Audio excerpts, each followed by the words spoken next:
اس طرح کی مزید ویڈیوز کے لیے ہمارے چینل کو سبسکرائب کریں اور ساتھ ہی بیل آئیکن کو بھی دبائیں تاکہ تازہ ویڈیو آپ کو وقت پر مل سکے۔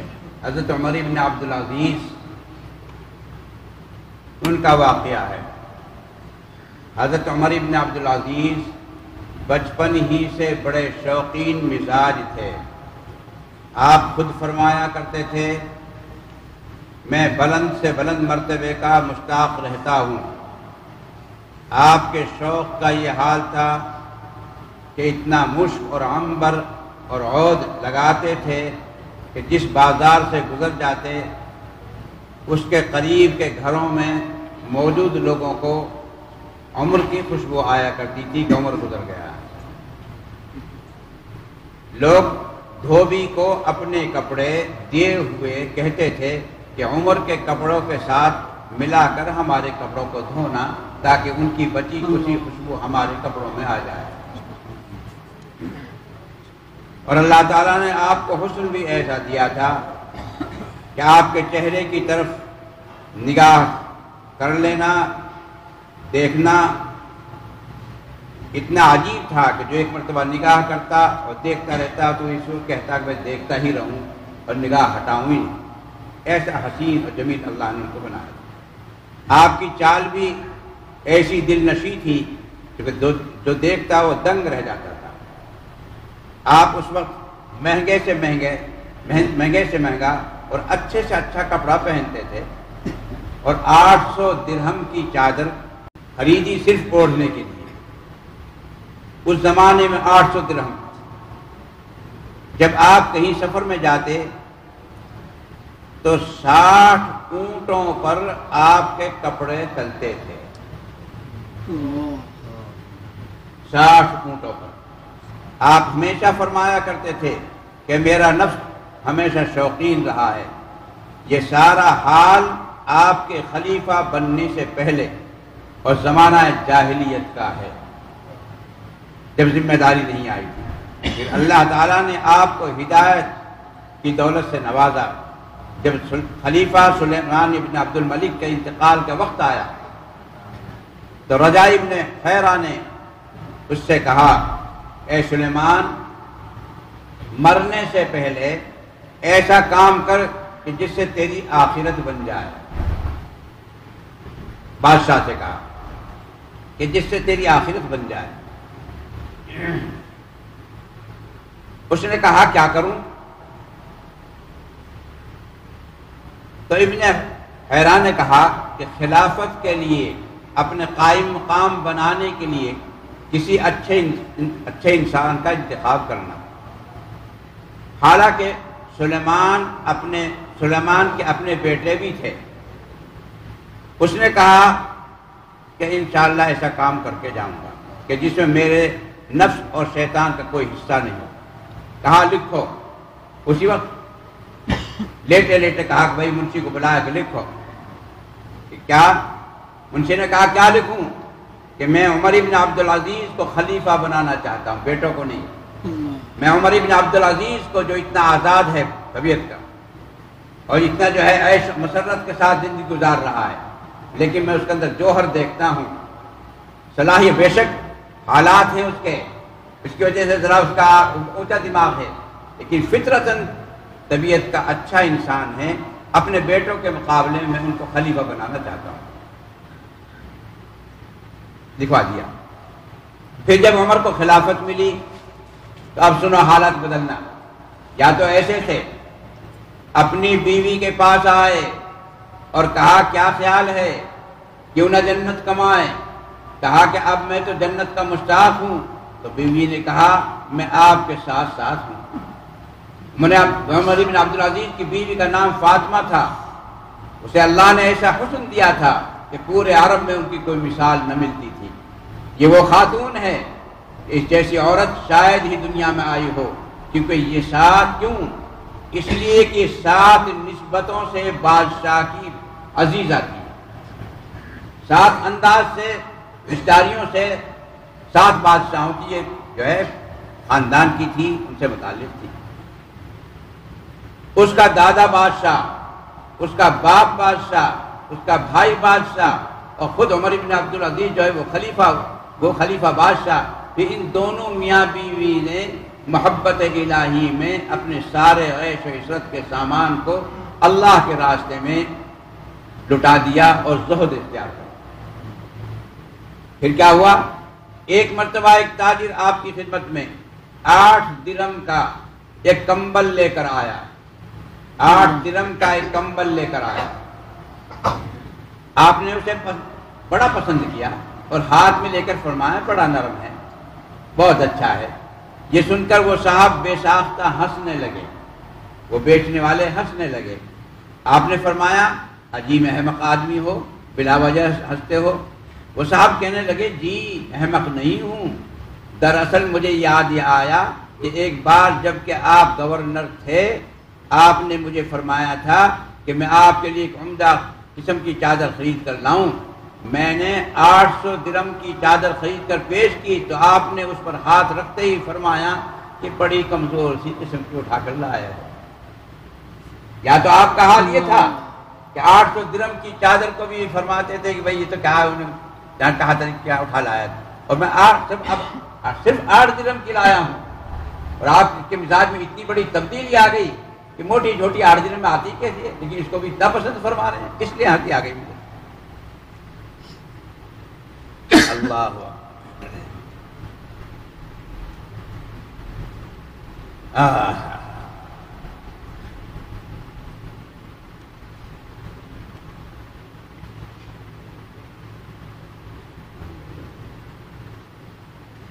ایک ہی کرتا۔ ایک دن حضرت عمر بن عبدالعزیز کو جمعہ کے لیے ذرا دیر ہو گئی، لوگوں نے اعتراض کیا، اس پر فرمایا میں نے اپنی قمیص دھوئی تھی، اس کے سوکھنے کے انتظار میں دیر ہو گئی، اس کے علاوہ نماز پڑھانے کے لیے میرے پاس دوسرا کپڑا نہیں تھا، اس لیے تاخیر۔ حضرت عمر بن عبدالعزیز بیمار تھے، مسلمہ بن عبد الملک عیادت کے لیے آئے، دیکھا کرتا بہت میلا ہو رہا ہے، اپنی ہمشیرہ فاطمہ بنت عبد الملک زوجہ عمر بن عبدالعزیز سے کہا کہ ان کی قمیص کیوں نہیں دھو دیتی ہیں آپ؟ فاطمہ نے کہا بخدا ان کے پاس یہی یہ قمیص ہے، اگر اسے اتار کر دھویا تو اتنی دیر ان پر بغیر قمیص کے رہنا مشکل ہے، یہ ننگے بدن نہیں رہنا، عادت نہیں ہے ان کو اتنی دیر کی قمیص سے بغیر رہیں، ان کے پاس کوئی دوسرا نہیں۔ عمر کو بدبو سے بڑی نفرت تھی، ایک مرتبہ گھر میں آئے تو دیکھا بچوں نے منہ پر کپڑا رکھا ہوا تھا، جب وجہ دریافت کی تو کہا کہ آج آپ کی بچیوں نے کچی پیاز سے روٹی کھائی ہے۔ یہ سننا تھا کہ عمر رضی اللہ تعالیٰ عنہ رحمت اللہ علیہ کیا ہے دھاڑے مار مار کر رونے لگے۔ 3 بر اعظم کا بادشاہ لیکن گھر میں کھانے کے لیے کچی پیاز کے سوا کچھ نہیں۔ پھر آپ نے روتے ہوئے کہا اے میری بچیوں، میرے پاس 2 راستے تھے، ایک راستہ تو یہ تھا کہ میں اللہ کی نافرمانی کر کے دولت کماتا اور ساری زندگی عیش میں گزارتا اور تمہیں اچھے اچھے کپڑے پہناتا اور اچھے اچھے کھانے کھلاتا۔ دوسرا راستہ یہ تھا کہ اللہ کی چاہت کے مطابق زندگی گزار کر اس دنیا سے چلا جاتا۔ غرض میں نے دوسرے راستے کو اختیار کیا ہے۔ اس طرح سمجھا بجھا کر اب آپ نے اپنی بچیوں کو مطمئن کیا اور اسی حال میں آپ نے بقیہ زندگی گزاری۔ جب آپ کا انتقال کا وقت قریب آیا تو آپ نے رجاء ابن حیرہ سے کہا کہ میرے لیے دعا کرنا کہ اللہ میرے لیے آسانی کا معاملہ عطا کر دے۔ پھر آپ نے فرمایا جب عبد الملک بن مروان جو خلیفہ تھے جنہوں نے ان کو خلیفہ بنایا کہ جب قبر میں رکھا گیا، فرما رہے ہیں کہ جب عبد الملک بن مروان کو جو بادشاہ پہلے بادشاہ جب قبر میں رکھا گیا تو ان کے چہرے کا رنگ سیاہ ہو چکا تھا، اور جب سلیمان ابن عبد الملک کا انتقال ہوا تو جنازے کے وقت اس کے جسم نے ہلنا شروع کر دیا تھا۔ لوگوں نے کہا شاید کہ زندہ ہو گیا ہے، تو میں نے کہا اس کو جلدی دفن کرو کیونکہ اس پر مرنے سے پہلے ہی اللہ کا عذاب آ چکا ہے۔ یہ سنا کر کے رجا سے کہا کہ اب میری باری ہے، پتہ نہیں میرے ساتھ کیا معاملہ ہوگا۔ اس اللہ کے بندے کے ساتھ اللہ تعالیٰ نے کیا معاملہ کیا؟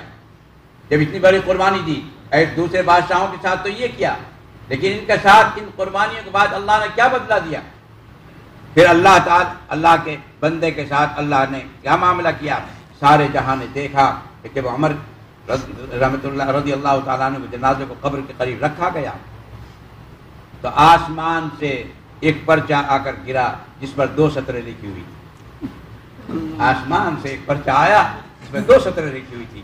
پہلی سطر تھی بسم اللہ الرحمن الرحیم، دوسری سطر میں تھا ھذا براءۃ من الملک العبد العزیز عمر بن عبد العزیز من النار، یہ پروانہ ہے عمر بن عبد العزیز کے لیے جہنم کی آگ سے خلاصی کا۔ دنیا میں اللہ تعالیٰ عباسی خلیفہ منصور نے حضرت عبد الرحمن بن قاسم محمد بن بکر سے فرمائش کی کہ کوئی نصیحت فرمایا آنکھوں دیکھی یا سنی سنائی کہوں؟ منصور نے کہا آنکھوں دیکھی۔ فرمایا حضرت عمر بن عبد العزیز کا انتقال ہوا تو 11 بیٹے وارث تھے اور ترکہ کل 17 دینار تھے، 5 کا کفن اور 2 دینار کی قبر کی جگہ خریدی گئی، بقیہ اولاد پر تقسیم ہوئے تو لڑکوں کا حصہ فی کس 19 درہم تھا۔ اور ہشام ابن عبد الملک کا انتقال ہوا جو اس سے پہلے بادشاہ تھے تو اس کا ترکہ اس کی اولاد پر تقسیم ہوا تو ایک ایک کو 10-10 لاکھ درہم ملے۔ میں نے اپنی آنکھوں سے دیکھا کہ حضرت عمر کی اولاد میں سے ایک شخص کو دیکھا کہ اس نے ایک دن میں 100 گھوڑوں کا انتظام کر کے جہاد فی سبیل اللہ میں عطیہ دیا، اور اپنی آنکھوں سے دیکھا کہ شام کی اولاد میں سے ایک شخص کو دیکھا کہ لوگ ان کے لیے ان کے لیے اس بیچارے کے لیے صدقہ تیار کر رہے ہیں، جمع کر رہے ہیں کہ بیچارہ اس کا گزارا مشکل ہو رہا ہے، جس کو 10 لاکھ ملے تھے اس کا حشر یہ ہو رہا ہے۔ حضرت عمر بن عبد العزیز جب ان کو خلافت ملی ہے اور انہوں نے جب اپنا وقت گزارا ہے، اللہ تعالیٰ نے کیا شان دی تھی، کس انداز سے کہ دوبارہ حضرت عمر رضی اللہ تعالیٰ عنہ کا زمانہ جو خلفائے راشدین کا زمانہ تاریخ پر اہل تاریخ لکھتے ہیں، بالکل وہی تاریخ دہرا دیا آپ نے جو حضرت عمر رضی اللہ تعالیٰ عنہ، وہی انصاف جانوروں میں بھی انسانوں میں بھی مکمل پورا انصاف جو حضرت عمر کا تھا وہی عمر بن عبد العزیز 100% نقل انہوں نے اتار دی اور دنیا میں امن امان قائم ہو۔ جب ان کا انتقال ہوا ہے عمر بن عبد العزیز کا تو جو ان کے مخالفین تھے وہ برسر اقتدار آ گئے، حکومت پلٹ گئی، نئے لوگ برسر اقتدار پر آئے، پرانے لوگ ڈرے بھنے تھے، پنچایت بہت دن سے سرپنچی لڑ رہا لیکن ہر مرتبہ ہار جانا اور اب کے جیت گئے۔ ایسا وقت آیا جیسے اب تمہارے یہاں ہوتا ہے، سرپنچی الیکشن لڑتے ہو اور پھر جیتتے ہیں تو بھی، نہ جیتے ہیں تو بھی کیا ہے، بڑے جو ہے اپنی ناکامی کا اور کامیابی کا اعلان کرتے ہیں، اس پر جھگڑے ہوتے ہیں اور کیا ہے آپس میں بندوق بھی چل جاتی ہے۔ تو یہ لوگ بھی جو ہارے تھکے تھے، بڑی مدت کے بعد ان کا انتقال ہوا، انتقال کے بعد جو برسر اقتدار آئے تو اتنا انتقام، اتنا غصہ مزاج میں تھا کہ حضرت عمر بن عبد العزیز ان کے خاندان والوں کی قبروں کو لاٹھیوں سے جا کر پیٹا تھا۔ زندوں کے ساتھ کیا ہوگا اب آپ یہ اندازہ، ان کے مردوں کو لاٹھیوں سے پٹائی تو زندوں کا کیا حال بنا ہو۔ لیکن جب تھوڑا انتقام لے لیا، دل کی آگ بجھ گئی، ٹھنڈی ہو گئی، اب سوچنے لگے کہ بڑی مدت کے بعد حکومت ہمارے ہاتھ میں آئی ہے، اس کو سنبھالا جائے، اس پر کنٹرول کیا جائے، دارالخلافہ کو مضبوط سے مضبوط ترین بنایا جائے تاکہ حکومت ہمارے ہاتھ سے اب دوبارہ نکل نہ جائے جیسے پہلے نکل گئی تھی۔ اس کی یہی صورت ہے کہ جتنے اس کے صوبہ جات ہیں، ان تمام صوبوں میں امین، پاک باز، متقی، پرہیزگار، وفادار انسانوں کو ڈھونڈو اور ہر صوبے کا ایسے بہترین آدمی کو گورنر بناؤ۔ جب ایسے گورنر چاروں طرف ہوں گے تو وہ بغاوت نہیں کریں گے، اسلام کے خلاف، اسلام کی تعلیم کے خلاف نہیں کریں گے، لہذا چن چن کر کے ایسے گورنر تلاش کرو۔ اب بیٹھ کر کے میٹنگ ہوئی پورے خاندان کی، میٹنگ ہو کر کے بھائی باتیں کیوں کر رہے ہیں، باتیں مت کرو، میٹنگ ہوئی، خاندان میں نگاہ دوڑائی گئی۔ ظاہر بات ہے جو آدمی ایسے ہوں کہ قبروں کو لاٹھیوں سے پیٹ رہے ہیں، زندوں کے ساتھ برا بھلا برتاؤ کر ان میں امین نکلیں گے، ان میں متقی نکلیں گے، ان میں وفادار نکلیں گے؟ پورے خاندان پر نگاہ ڈالی تو اپنے پورے خاندان میں ان صفات کا حامل کسی آدمی کو نہیں پایا۔ اب سر پکڑ لیا، کیا کریں؟ ان بدماشوں کو دے دیں اگر تو کل تھوڑی طاقت ہوگی تو اپنے یہ بغاوت الگ ریاست لے کے بیٹھ جائے گا، وہ الگ ریاست لے کے بیٹھ جائے گا، وہ الگ ریاست لے کے بیٹھ جائے تو نظام ختم ہو جائے گا، ہمارے تو مرکز کمزور ہو جائے گا۔ کہاں سے لائیں سچے پکڑ؟ اور ہوا یہ تھا، ان مردوں کو تو پیٹا، ان قبروں کو لاٹھیوں سے پیٹا، زندوں کو مار لگائی، اور عمر بن عبد العزیز کے 13 بیٹے، عمر بن عبد العزیز کے 13 بیٹے تھے جو ابھی جن سے کل 19 درہم جو ہے میراث آئی، 19 کچھ نہیں۔ خاندان والوں نے پہلے ہی کہا تھا مرنے سے پہلے، جب مرنے کے آثار ہو رہے تھے تو خاندان والے اکٹھے ہوئے اور سب نے مل کر کہا کہ جو بھی بادشاہ آیا اور خلیفہ آیا وہ اپنے پچھلے والوں کے لیے کچھ نہ کچھ کر کے گیا ہے، ان کی جائیداد بنا کے گیا، گھر بنا کے گیا، کھیتی بنا کر کے آئی، اور آپ جو ہے اتنے دن تک آپ بادشاہ رہے ہیں اور اپنے بیٹوں کے لیے آپ نے کچھ نہیں کیا، یہ کیسے ہوگا؟ آپ کے پاس کون ان کا پرسان حال ہے؟ کچھ تو آپ ان کے لیے کچھ تو بنا کے جاتے، یہ کیا کیا آپ نے؟ عجیب جواب دیا، عجیب۔ ارشاد فرمایا عمر بن عبد العزیز نے، سنو کہ اگر یہ میرے بیٹے نیک ہیں، میرے بیٹے دیندار ہیں، تقوی اور طہارت کے مالک ہیں، اللہ تعالیٰ کی اطاعت و فرمانبرداری مشغول رہتے ہیں، تو اللہ تعالیٰ نے کہا کہ ارشاد قرآن فرمایا وَهُوَ يَتَوَلَّى الصَّالِحِينَ، اللہ نے اعلان کیا ہے کہ جو صلحاء ہیں، جو اتقیاء ہیں، جو نیک ہیں، پارسا ہیں، حرام سے بچنے کی کوشش کرتے ہیں، اللہ تعالیٰ فرماتے ہیں ہم ان کے والی ہیں، ہم ان کے پیچھے ہیں، ہم ان کی حفاظت کرنے والے ہیں، ہم ان کی جو ہے دستگیری کرنے والے ہیں۔ اللہ نے ذمہ داری وَهُوَ يَتَوَلَّى الصَّالِحِينَ قرآن میں بیان کیا ہے، نیک، صلحاء، اتقیاء، پاک باز، حرام سے بچنے والوں کو اللہ نے ذمہ داری لی اپنے اوپر، ہم ان کو پالیں گے۔ تو اگر یہ میرے بیٹے نیک ہیں، جواب دیا خاندان، اگر یہ بیٹے میرے نیک ہیں تو اللہ نے وعدہ کر رکھا، ان سے زیادہ پختہ وعدہ کسی کا نہیں، میرے وعدے سے کیا ہوگا، میرے کرنے سے کیا ہوگا۔ اور اگر یہ نیک نہیں ہیں، متقی اور پرہیزگار نہیں ہیں، اللہ کا خوف رکھنے والے نہیں ہیں، تو پھر یہ خدا کے دشمن ہیں، یہ نبی کے دشمن ہیں، یہ شریعت کے قرآن کے دشمن ہیں۔ جو قرآن کی پاسداری نہ کرے، شریعت پر عمل نہ کرے، محمد الرسول اللہ صلی اللہ علیہ وسلم کے ساتھ محبت نہ کرے، تو یہ خدا اور اس کے رسول کے دشمن ہیں۔ اور سن لو، میں خدا اس کے رسول کے دشمنوں کے لیے کوئی چیز چھوڑنا نہیں ہے۔ کوئی بھائی دمڑی چھوڑوں اور خدا کے دشمن پن پہ اور نفع اٹھائے، میں ہرگز نہیں چھوڑنا۔ نیک ہے تو اللہ نے ذمہ داری لے رکھی ہے، اور برے ہیں تو میں اپنے مال کو بروں پہ لگانا نہیں چاہتا۔ کیا عجیب جواب۔ چنانچہ 13 بیٹوں کو ان لوگوں نے کیا کیا، جیل میں ڈال دیا، اوروں کی پٹائی کی، اور عمر بن عبد العزیز کے 13 بیٹوں کو جیل میں ڈال دیا۔ اب جیل میں چڑھ رہے ہیں، ادھر ان کی میٹنگ ہو رہی ہے، خاندان میں کوئی نہیں ملا جو کسی ایک صوبے کی بھی گورنری کے فرائض انجام دے سکے۔ بالآخر اب سوچنے لگے کریں کیا، سوچتے سوچتے دیکھو اللہ تعالیٰ کا نظام، سوچتے سوچتے دماغ میں سب کے یہ بات آئی کہ ہمارے خاندان اور قبیلے میں تو قسم کھانے کے لیے ایک بھی کوئی متقی نہیں، چاہے دشمن کے بیٹے ہیں، عمر بن عبد العزیز ہمارا دشمن، ان کے بیٹے بھی ہمارے دشمن کے بیٹے ہیں، لیکن بات سچ یہ کہ وہ سب 13 کے 13 بچے تقوی والے، متقی، پرہیزگار، غیر کے بیٹے ہیں بے شک، لیکن اللہ نے ان کے دل میں دین رکھا ہے، مزاج میں دین تقوی رکھا ہے۔ ہمیں یقین ہے بے شک دشمن کے بیٹے ہیں، لیکن وہ ہم سے کبھی بغاوت نہیں کریں گے، اگر الگ اسٹیٹ، الگ ریاست نہیں بنائیں گے، وفادار، اسلام کی شان ان کے اندر موجود ہے، اسلام کی تعلیمات ان کے اندر موجود، کبھی خلاف نہیں کریں۔ چنانچہ رات کو مشورہ ہوا کہ 13 کے 13 کو جیل میں سے نکالو اور 13 صوبوں کا گورنر بناؤ۔ یہ شان خدا کی، انہی کے ہاتھ سے جیل میں ڈلوایا، اور اللہ تعالیٰ انہی کے ہاتھ سے جیل سے نکال کر کیا 13 صوبوں کو گورنر بنایا۔ وَهُوَ يَتَوَلَّى الصَّالِحِينَ، اللہ نے تولیت کی ذمہ داری لی ہے، کہ جو تقوی والی زندگی گزارے اور اللہ کی محبت سے بھرپور زندگی گزارے، اللہ ان کے والی، اللہ ان کے ذمہ دار۔ اس لیے عزیزوں، دوستوں، بزرگوں، ہمیں بھی اپنی زندگی میں یہ پیدا کرنا ہے۔ تقوی نہیں تو کچھ بھی نہیں۔ میں قسم کھاتا ہوں یہاں سے لے کر قلاب ملا دو ذکر کے آسمان تک،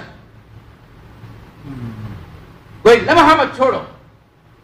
جیسے اسرائیل، بنی اسرائیل کے جو ہے بہت سارے اہل اللہ، لیکن تقوی اگر نہیں ہے تو کچھ آپ ہمارے ہاتھ میں نہیں۔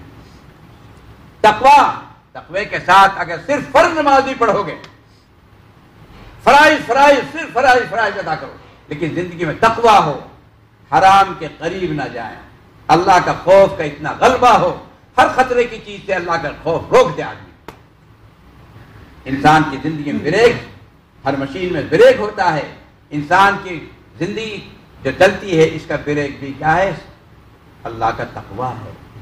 انسان کو خطرات سے، غلط کاموں سے سوائے اللہ کے خوف کے کوئی چیز روکنے والی نہیں۔ تنہا غار میں ہوگا، گناہ کا جذبہ آ رہا ہے، لیکن اندر تقوی، خدا کا خوف موجود ہے، وہ روک دے۔ اور اگر تقوی نہیں ہے تو آدمی نہ مجلس کی پرواہ کرے گا، نہ اجتماع کا پرواہ کرے گا، نہ کوئی، آدمی مبتلا ہو ہی جائے گا۔ اصل چیز تقوی ہے جو انسان کو خطرات سے روکتی ہے۔ بریک نہیں، بریک فیل ہو جاتے ہیں، آپ جانتے ہیں موٹر کیا کرتی ہے، گاڑیاں کیا کام کرتی ہیں۔ تو اگر ہمارا اندر تقوی نہیں ہے، بریک فیل ہوئے پڑے ہیں، قسم کھا کر یہ بات کہی جا سکتی ہے ہماری گاڑی خطرے کی طرف جا رہی ہے اور خدا جانے کون سے گڑھے میں لے جا کر ڈالتے ہیں۔ اس لیے مین چیز کیا ہے؟ تقوی۔ دو ہی چیز ہے جنت میں جانے کے لیے، جنت میں جانے کے دو ہی شرط، تیسری نہیں، میں لکھ کر دیتا ہوں، تیسری کوئی شرط نہیں اللہ کے یہاں۔ ایک ایمان، نمبر دو تقوی۔ تو الحمدللہ ایمان تو کسی درجے میں ہمارے اندر موجود سبھی ہیں، بھائی کمزور، بہت کمزور تو الگ بات ہے، لیکن ایمان اللہ جب ہم نے سچے دل کے ساتھ کلمہ طیبہ لا الہ الا اللہ محمد رسول اللہ پڑھا ہے تو ایک چیز تو آئی گئی، ایک کسر اور ہے، زندگی کو تقوی پہ لیا ہوگا، اللہ کا خوف اتنا داخل کرو۔ یہ اللہ کا خوف جب ہی پیدا ہوگا جب اللہ کی ذات سمجھ میں آئے۔ ڈرتا تو جب یہ جب کوئی طاقت سمجھ میں آ جائے، یا اس کے بغیر ڈر جائے گا آدمی۔ جیسی طاقت ہوگی اتنا خوف، یہ مزاج ہے انسان، جیسی طاقت ویسا خوف۔ آپ بیٹھے ہیں یہاں پر اور بڑے اطمینان سے دین کی ذکر کی باتیں ہو رہی ہیں، لیکن اچانک آپ سے کوئی کہتے کوئی ہمیں سے ارے بچھو نکلا، بچھو، تو بچھو کا نام آیا، اس کی طاقت کا تصور پیدا ہوا، اتنا دل میں خطرہ کھٹکا اتر گیا۔ کیا مطلب؟ کہ بھاگے گا تو آپ میں سے کوئی نہیں یہاں سے، لیکن ہر ایک یوں دیکھے، میرے پاس تو نہیں دیکھا، نہیں دیکھے گا۔ کیوں دیکھیں گے؟ اس لیے کہ بچھو کی ایک طاقت ہے، اس طاقت کا دھیان آ گیا، اتنا کھٹکا دل میں گزر گیا۔ اور اگر کوئی یہ کہہ دے یار سانپ نکل آیا، تو چاہے میں کیوں نہ ہوں، چاہے بڑا سے بڑا ملا کیوں نہ ہو، بھگدڑ مچ جائے گی، بچے گی نہیں بچے گی سانپ۔ کیوں؟ انسان جانتا ہے اللہ نے سانپ میں اتنی طاقت رکھی ہے، ایک مرتبہ پھن مارا تو زندگی موت کا سوال ہے۔ سانپ کا نام آیا، اس کی طاقت کا تصور پیدا ہوا، تو دل میں اتنا کھٹکا اتر گیا۔ یہ فطرت ہے انسان کی تمام۔ اور اگر شیر ببر کا سننے کے بعد شیر ببر ان گاؤں میں کود گیا، پہاڑ سے اتر گیا، شیر ببر چھلانگ مارتا ہوا گاؤں میں سے گزر رہا ہے، تو تمام گاؤں والے ہوشیار اپنے اپنے پھاٹک کے دروازے بند کریں گے، نہیں کریں گے؟ اس لیے کہ شیر کا نام آیا، اس کی طاقت کا تصور دماغ میں آیا، اتنا کھٹکا دل میں آیا۔ اور میں کہا کرتا ہوں کہ اگر کوئی قوم کا دادا، بڑا خونخوار، بڑا بہادر جنرل غصے میں آ کر للکار رہا چوراہے پکڑے ہو کر، آؤ کس کی ماں نے دودھ پلایا ہے، آؤ دو ہاتھ ہم غرا رہا ہے اور تھوک پھینک اٹھاڑ رہا ہے، غصے میں لال پیلا ہوتا، صبروں کیسے رکتا نہیں۔ لیکن اچانک جو اس نے دیکھا کہ سامنے جو بلڈنگ ہے، مکان ہے، اس کے کونے پر چھت پر ایک آدمی بیٹھا ہے، پتلا دبلا، ٹی بی کا پٹا ہوا، بخار میں سے ابھی اٹھا ہے، ایک تھپڑ مارو 3 خلاباتی کھائے، لیکن اس کے ہاتھ میں رائفل ہے۔ اور لبلبی پہ ہاتھ تیار ہے اور نشانہ اس پہلوان کو بنا رکھا. اب پہلوان کی نگاہ پر سچ بتائیے اس پہلوان کی پہلوانی کہاں جائے گی؟ وہ کہہ لیٹ جا پہلوان، لیٹ جا، کھڑا ہو جا. کون پتلا دبلا آدمی؟ کیوں جانتا ہے اس کے ہاتھ میں جو چیز ہے اللہ نے اس میں طاقت رکھی ہے. ذرا لبلبی پہ ہاتھ دبایا سیکنڈوں میں مسئلہ ہو جائے گا. تو رائفل کا تصور آیا اس کی طاقت کا، یہ طاقت اتنا دل میں کھٹکا گزرا. یہ فطرت ہے انسان. اللہ یہی فرماتے ہیں یہ کیا میرے ساتھ مذاق ہے، یہ کیا میرے ساتھ مذاق ہے. سانپ سے اتنا ڈرو، اژدہا سے اتنا ڈرو، شیر ببر سے اتنا ڈرو، اور میری ذات جو ساری طاقتوں کی مرکز ہے، جس سے طاقتیں پیدا ہوتی ہیں. یہ دنیا کی چیزیں جو طاقتیں تمہیں سانپ بچھو پانی یہ جو نظر آ رہے ہیں، ان میں ذاتی طاقت نہیں ہے، یہ میری دی ہوئی طاقتیں ہیں. اور یہ ساری چیزیں ان طاقتوں کو میری اجازت کے بغیر استعمال بھی نہیں کر سکتی. اتنے محتاج ہیں اپنے طاقت اور تصرف میں. یہ ان کا اتنا خوف کہ پانی پانی ہو جاؤ، اور جو میں اتنا بڑا خدا ہوں، ساری کائنات کا پیدا کرنے والا، ایک چٹکی میں سب کچھ فنا کرنے والا، چٹکی میں پیدا کرنے والا. اگر تمہیں یہ خیال ہو کہ اللہ، تو اس کا اعتبار سے مجھ سے اپنے دل کے اندر کھٹکا کرا. اللہ اتنے دیکھنے والے، اندھیری در اندھیری، ظلمت ظلم در ظلمت، پہاڑوں کے نیچے چیونٹی جو چل رہی ہے اس کو دیکھ بھی رہے ہیں، اس کے پیر کے چلنے کی آواز بھی سن رہے ہیں، ہر چیز ان کے سامنے. اس انداز سے میری ذات کو سمجھو کہ اپنے دل پہ تمہارے دل پہ کھٹکا آئے تو خوف اللہ کا خوف آئے. یہ ہے تقویٰ. ہم کہاں سمجھتے ہیں بتائیے؟ اللہ کی دھرتی پر ہیں اور زنا کر رہے ہیں، زمین اللہ کی اور چوری کر رہے ہیں، زمین اللہ کی اور ہم بکواس کر رہے ہیں، زمین اللہ کی گالیاں بک رہے ہیں، ظلم کر رہے ہیں، قتل کر رہے ہیں، زمین اللہ کی. ارے ظالم، اگر یہ حرکتیں کرنی ہے تو اللہ کی زمین پہ نہ کر، کہیں اور جگہ چلا جائے. کھیت کس کا اور ہم ظلم ڈھا رہے ہیں، جگہ کس کی، ملکیت کس کی، ظلم ہم ڈھا رہے ہیں. ہم نے اللہ کو سمجھا ہی کہاں؟ جو اللہ ایک منٹ اونگتا نہیں، غافل ہوتا نہیں، ٹک ٹک ہی باندھ کے یوں دیکھ رہے، یوں دیکھ رہے. ہر وقت زنا ہو رہا ہے، چوری ہو رہی ہے، شراب ہو رہا ہے، حرام خوری ہو رہی ہے، حرام کمانا ہو رہا ہے، اور کیا ہے مختلف چیزیں، جوا ہے، فلاں چیز ہے، یہ ہے ظلم اور قتل اور لڑائی لٹ، یہ سب کیا چیز ہیں؟ اللہ ابھی ہمارے دماغ میں آئی. اللہ کو سمجھا ہی نہیں ہم. اللہ کتنے بڑے خالق کائنات، جب اس کی مخلوقات اتنی بڑی بڑی ہیں کہ جس کی کوئی نظیر مثال نہیں. اللہ کے بنائے ہوئے پہاڑ کتنے بڑے ہیں، اللہ کی بنائی ہوئی زمین کتنی بڑی ہے، اللہ کے بنائے ہوا آسمان کتنا بڑا ہے. یہ تو چھوٹے چھوٹے ہیں. اللہ کی کرسی کتنی بڑی، اللہ کا عرش کتنا بڑا جو پوری کائنات کو سمیٹے ہوئے. اس کے پاؤں کے نیچے سب کچھ آیا پڑا ہے، ساری کائنات. کہو گے تم تھوڑی کیا. صوفیاء کرام یہ فرماتے ہیں کہ جو یہ عالم نظر آ رہا ہے ہم کو، جس میں امریکہ ہے، برطانیہ ہے، جاپان ہے، ہندوستان ہے، اور دنیا بھر کے سارے 300-400 ممالک ہیں، یہ پہاڑ اور پتھر، زمین، آسمان اور سارا نظام خدا کا جو دکھائی دے رہا ہے، ایسے 70,000 عالم اور ہیں جو صرف اللہ کے علم ہے. یہ ہے خدا کی خدائی. ہم کو تو صرف، اور اس دنیا میں انسانوں کو صرف یہی دنیا دکھائی ہے.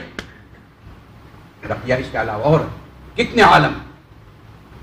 یہ ایسی دنیا کے لیے خدائی دیکھ، خدائی اتنا بڑا تو کہا خدا جانا دنیا کتنی بڑی. ابھی تم ہی بتاؤ ایمان، آج تک جو ہے قرآن بتا رہا ہے، قرآن سے ثبوت موجود ہے کہ یاجوج ماجوج بھی یہ قوم ہے اور انسان ہیں، آدم علیہ السلام کی اولاد میں سے ہیں، اور دھرتی پہ آج موجود ہیں، اور اتنی بڑی تعداد ہے کہ انسان تو ان کے سامنے کچھ بھی نہیں، یہ دکھائی دے رہے، ہاتھ میں دکھائی دے رہے۔ اللہ تعالیٰ نے دیوار بنا دی، سد سکندری بادشاہ نے بنوا دی، لوہا پگھلا کر کے سب سارے ہاتھ پگھلا کر کے دیوار لمبی چوڑی، اس کے ادھر ہیں وہ ہیں، اس کا ادھر دوسری دنیا ہے۔ روزانہ اس کو چاٹتے ہیں زبان سے، اور چاٹ چاٹ کے اتنا کر دیتے ہیں بالکل سوراخ قریب ہو جاتا ہے، سوراخ پر کے دکھنے لگ جاتے ہیں کہ صبح آئیں گے اور پھر دوبارہ اس کو چاٹ کر پڑیں گے، پھر نکل پڑیں گے ہم جیل میں سے۔ اللہ تعالیٰ رات رات میں پھر برابر کر دیتا ہے، پھر ایسے ہی زندگی گزر رہی ہے۔ آج بتائے کوئی دنیا میں کہاں ہے وہ؟ آج سائنس، آلات، اسباب ایک سوئی دنیا میں محفوظ نہیں ہے، ہر چیز لوگوں کی گرفت میں ہے۔ کہاں کیا چیز ہے، زمین کے اندر کیا ہے، اوپر کیا ہے، سب چیز موجود ہے، لیکن آج تک کوئی یہ نہیں بتا سکتا کہ اس جگہ یہ اللہ کی مخلوق یہاں پر موجود۔ ایک دن آئے گا، ابھی تک اللہ کا نام نہیں لیتے، لیکن اللہ کا نام کتنا بڑا، اللہ کی ذات تو خیر کتنی بڑی، نام کتنا بڑا۔ ایک روز اللہ کا نام لے کر چاٹنا شروع کریں گے تو بھگتاڑا ہو جائے گا، اور سارے نکل پڑیں گے۔ اب جو درخت آ رہا ہے تو اس کو کھا گئے، جو سمندر آ رہا تو اس کو پی گئے، جو پانی آ رہا ہے تو اس کو پی، تمام پانی کو اور سب ہریالی کو سب کو کھا جائے گا۔ موجود اب موجود ہے، قرآن بتا رہا ہے۔ خدا جانے اور کتنی کیا کیا چیزیں ہیں، ان کا پیدا کرنے والا کتنا بڑا، ایک ایک مخلوق اتنی بڑی۔ جبرائیل علیہ السلام پوچھا گیا آپ کی باڈی کتنی بڑی، اللہ نے اصل جو جسم آپ کا بنایا وہ کتنا بڑا ہے، ارشاد فرمایا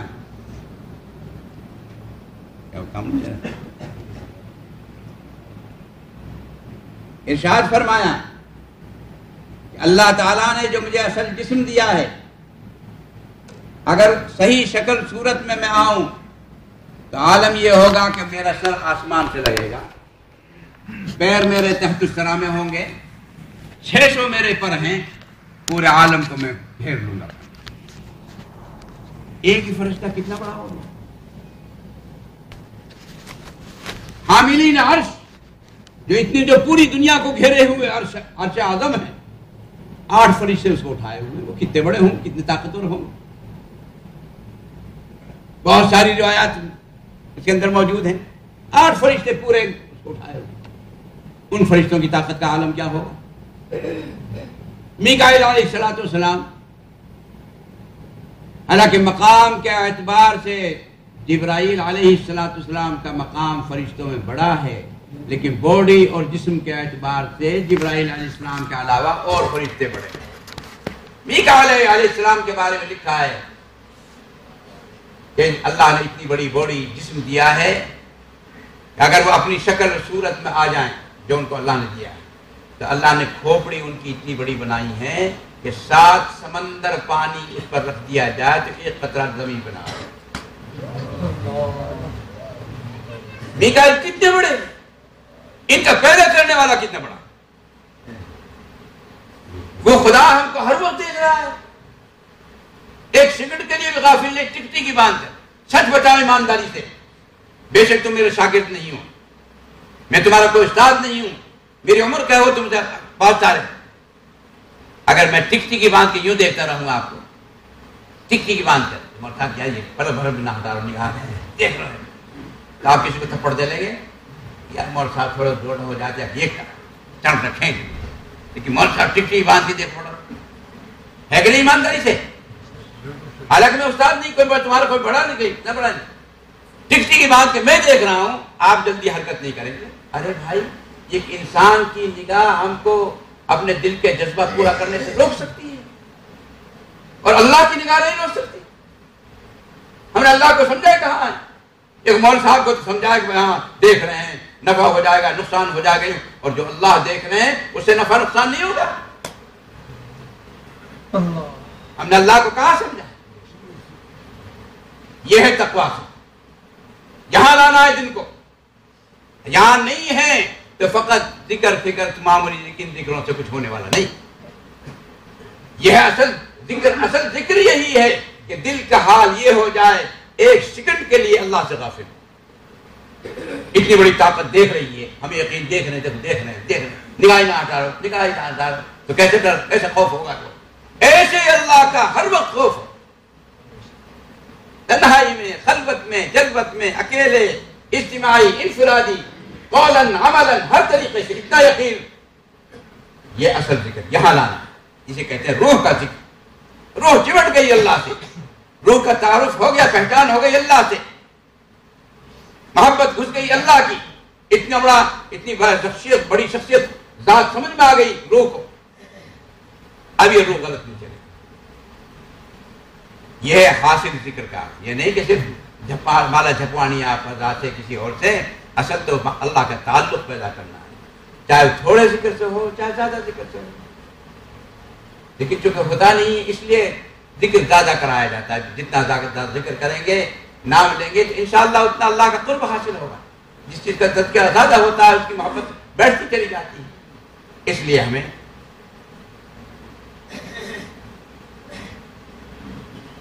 دیکھو، جب اللہ کا تعارف ہوتا ہے، اللہ کی پہچان ہوتی ہے، پھر دیکھو انسان کتنی بڑی قربانیاں، کیسی قربانیاں دیتا ہے۔ موسیٰ علیہ السلام فرعون کے پاس گئے، ہر جتن پوری طاقت اختیار کی کہ ان کو ہدایت مل جائے، اللہ کی وحدانیت سمجھ میں آ جائے کہ تو کچھ نہیں ہے، دنیا کو دھوکہ دے رہا ہے کہ تو خدائی کا دعویٰ کرتا ہے، سب کچھ اللہ ہے۔ ہر ممکن اللہ تعالیٰ نے جو معجزات دیے تھے وہ بھی سب دکھائے، بتائے، لیکن دیکھو اللہ کی شان، جب بیج بوتا ہے دل کے اندر، تو فرعون کی بیٹی کی خادمہ، کنگھی کرنے والی، ظاہر بات ہے کہ نوکران چھوٹے ہی ہوتے، بڑے مقام تو اللہ کے یہاں کتنا بڑا ہے جو اللہ ہی جانے، ویسے دیکھنے میں انسان چھوٹا لگ رہا ہے لیکن تو اللہ کے یہاں کس کی کیا قیمت ہے وہ جانے۔ لیکن بس آئے ان کی بیٹی کی نوکرانی جو ان کی کنگھی کرتی تھی، اچانک ان کے بال سوچتے کنگھی زمین پہ گر پڑی۔ انہوں نے دیکھو یہ آگ ایسی چیز ہے جو چھپائے سے نہیں چھپتی، محبت بھی ایسی چیز ہے جو چھپائے سے نہیں چھپتی، ہزار چھپاؤ ہزار گیٹ لگاؤ جب بھی ظاہر ہو ہی جاتی۔ بس غلبہ اندر میں اللہ کی محبت تھی اس نوکرانی کے، اللہ کا تعارف ہو چکا تھا، اللہ سے قرب مل چکا، اللہ کا قرب مل چکا تھا۔ بس جیسے کنگھی گری، جب اٹھانے کا نمبر آیا تو بسم اللہ پڑھ کے اٹھایا۔ فرعون کی بیٹی وہ بھی پڑھی لکھی تھی، ارے اچھا تو کیا کہہ رہی ہے، کیا تو میرے باپ کو رب نہیں مانتی؟ تو میرے باپ کے علاوہ کسی اور کی کچھ پوجا کر رہی ہے، ان کا نام لے رہی تھی؟ ہاں میں تو اس کا نام لے رہی ہوں جس نے تیرے باپ کو پیدا کیا۔ ضرورت دیکھو کہاں فرعون کے دربار میں اور اس کے گھر کے اندر ایک نوکرانی، اندر ولولہ جذبہ ایمانی اندر پیدا ہو چکا، تو کتنی جرت ہوئی کہ میں ہاں نہیں تیرے باپ کو نہیں پوچھتی، میں تو اس کو پوچھتی ہوں جس نے تیرے باپ کو پیدا کیا، تجھ کو پیدا کیا، سارے عالم کو پیدا کیا۔ اچھا میں ابا سے جا کر کہتی ہوں کہاں کہہ دے، فوراً گئی، بھائی ایک عجیب بات ہے، ہمارے گھر میں ایک آدمی ایسا پیدا ہو گیا جو آپ کو خدائی کو نہیں مانتا، اور تو کسی اور کا نام دے، کون ہے ایسا، کس کی بڑی مجاز کی ضرورت کس کی ہے، بلاؤ، اور وہ بھی خادمہ۔ بلایا گیا، بلا کر کے پوچھا گیا کیا بات ہے، تم ہماری خدائی کو نہیں مانتی؟ کہ نہیں، تو خدا ہو تو مانو، تو خود محتاج ہے، میں تو اس کو خدا مانتی ہوں جو تیرا پیدا کرنے والا، سب کی حاجت پورا کرنے والا، تیرے جیسے ہزاروں سینکڑوں اس کی زمین پر رہتے ہیں۔ تو کیا کہہ رہی، سوچ سمجھ کے کہہ رہی ہے، ایسے ہی کہہ رہی ہے؟ ہاں سوچ سمجھ کے کہہ رہی ہے کہ تجھے معلوم ہے کیا ہوگا، تجھے کیا نتیجہ دیکھنا پڑے گا کہ جتنا جو کچھ ہوگا میری محبت بڑھے گی، گھٹنے کا سوال نہیں پیدا ہوگا۔ کچا بلاؤ اس کو، نام نام ہے، اور اس کو چوما کھا کرو، چوما سے کہتے ہیں چتر ڈاؤ، اس ہاتھ میں بھی کھوٹی گاڑ دو، اس ہاتھ میں بھی کھوٹی گاڑ دو، پیر میں بھی کھوٹی گاڑ دو، اس پیر میں بھی کھوٹی، چومے کھا کر دو۔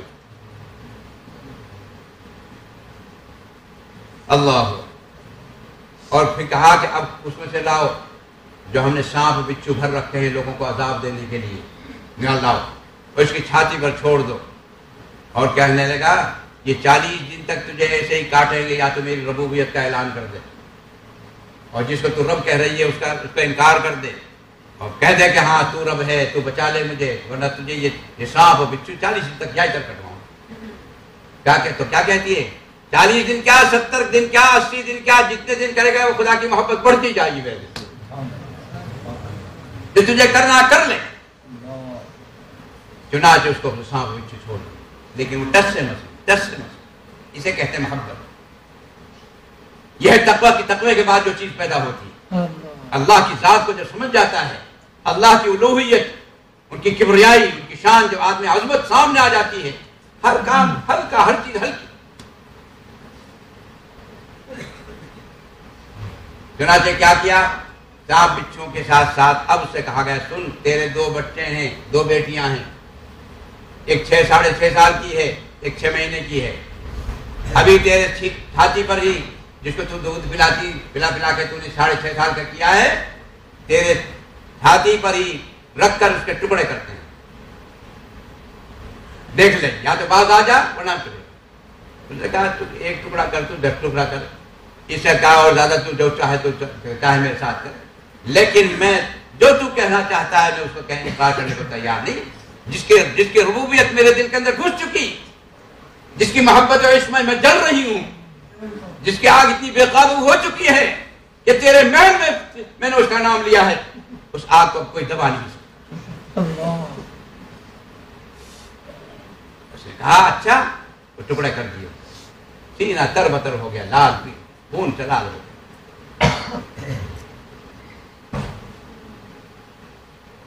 اس سے کہا، اس کے بعد کہا دیکھ اب تیری 6 مہینے کی بچی ہے، یا باز آ جا، ورنہ تو ابھی 6 مہینے کی بچی کو جو تو ابھی تو پستان سے دودھ جس کو پلا رہی تھی، اب تیرے سینے پر رکھ کر کے اس کے آپ ٹکڑے کرتے.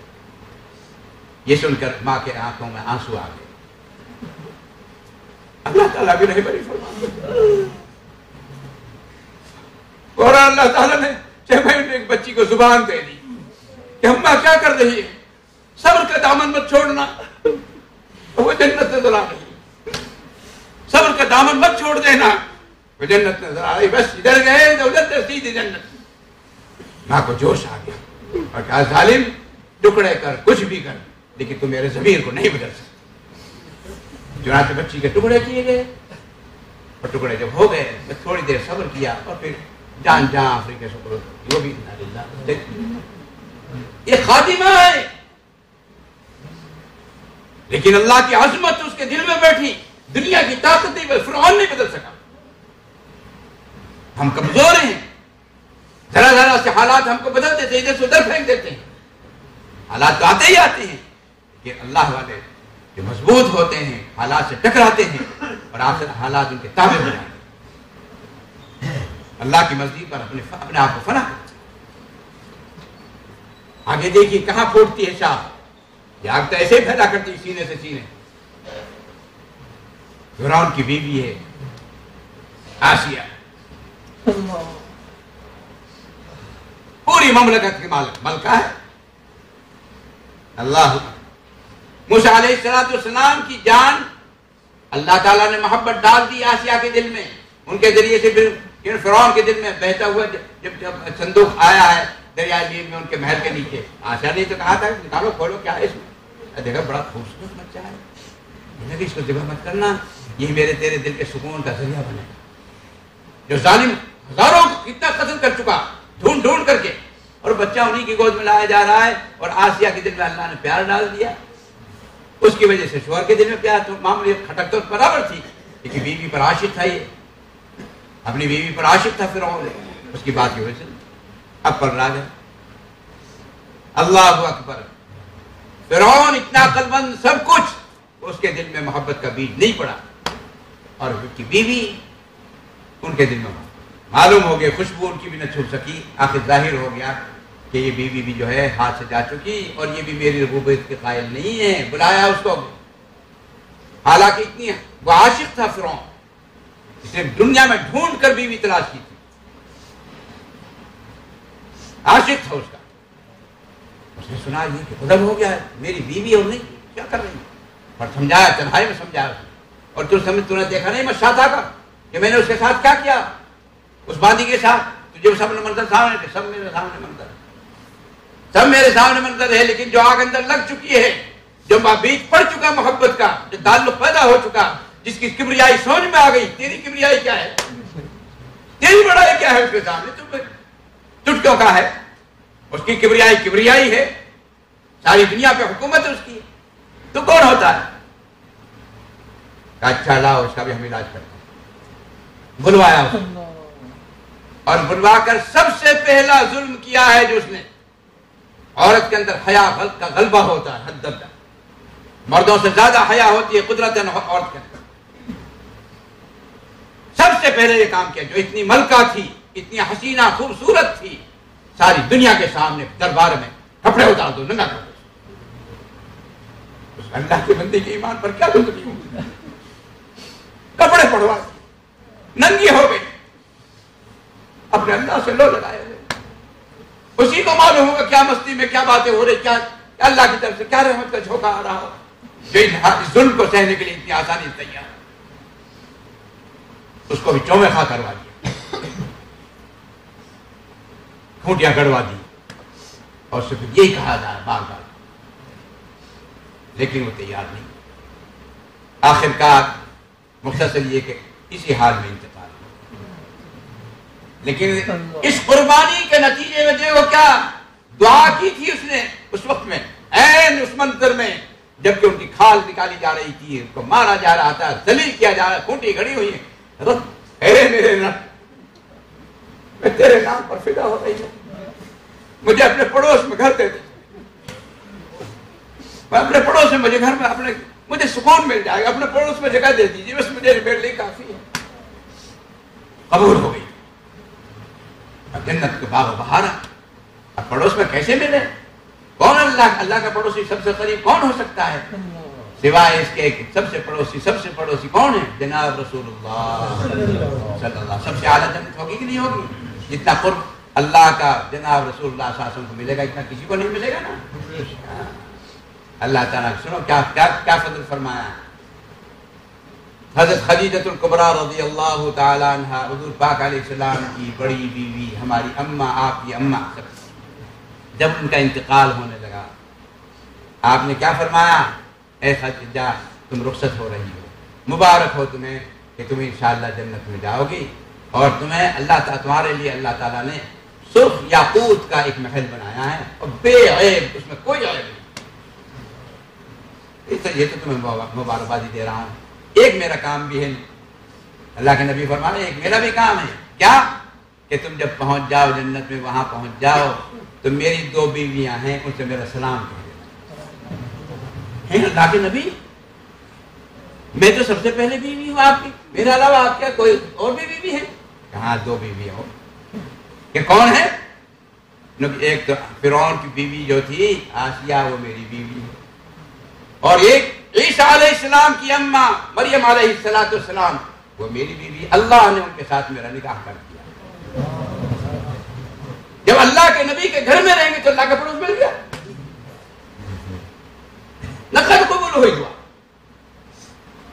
اور شاخ کا یہی حال ہوتا ہے، اللہ کا عاشق بن کے تو دیکھو، رہو گے سیدھے سادے، لیکن تمہاری ادائیں اور اللہ تعالیٰ تمہاری تمناؤں کو کیسے پورا کرتا ہے۔ لیکن سچ معنی کوئی عاشق بن کر، ہم عاشق نہیں ہیں، ہم عاشق نہیں ہیں، ہم تو سب کائیں کے عاشق ہیں، ہم تو دودھ پینے کا عاشق ہیں، دودھ پینے کا۔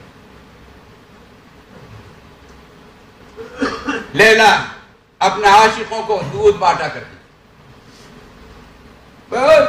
ڈھیر لگ گئے اس شاخ کے کہ میں بھی عاشق ہوں، میں بھی عاشق ہوں، میں بھی عاشق ہوں، میں بھی عاشق ہوں، میں بھی عاشق ہوں، پہچاننا مشکل اصل عاشق ہو۔ ایک مرتبہ لیلا نے